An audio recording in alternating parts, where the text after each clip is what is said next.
I'm Paula Watley Matabani, an associate pastor at Turner Monumental AME Church in Atlanta and an affiliated spiritual director at Ignatius House. I'd like to share a few words with you about justice through the mouth of the prophet Amos. God's great desire for us is justice. Not pomp and circumstance, but justice. Not loud music, but justice. Simply put, God says, do unto others as you would have them do unto you. Now, perhaps God was thinking about the roll down of justice when God created the great waterfalls of earth like Niagara Falls.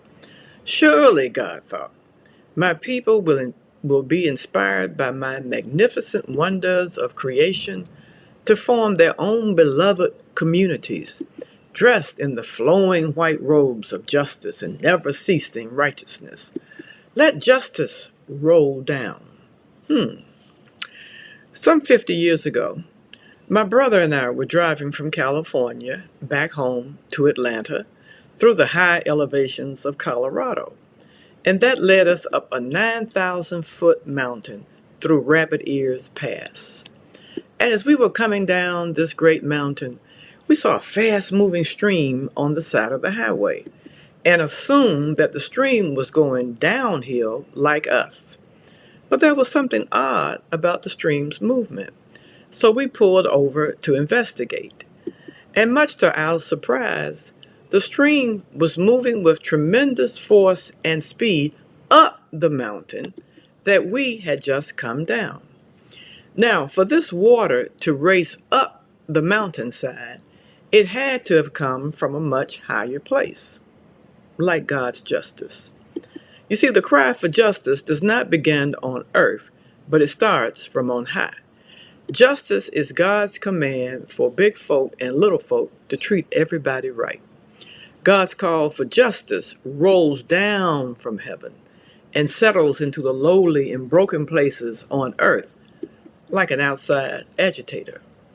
But Jesus, robed in human flesh, is the inside man, the inside agitator, who stirs up the dust and opens the mouths of the oppressed to cry out for justice. And like that little stream at Rabbit Ears Pass, justice has a constant roll down and a constant roll up. The mighty streams of justice from heaven sweep the little voices crying out for justice here on earth back up to God's throne room of grace, because we can do nothing without God.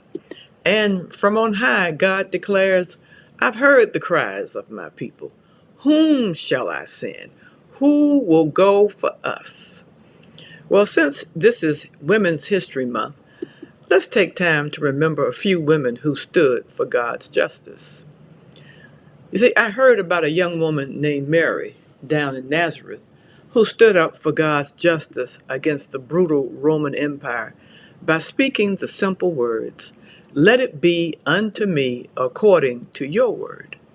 And then there was this young woman named Harriet Tubman in the slave counties of Maryland who stood up for God's justice by freeing herself and hundreds more as a conductor on the Underground Railroad.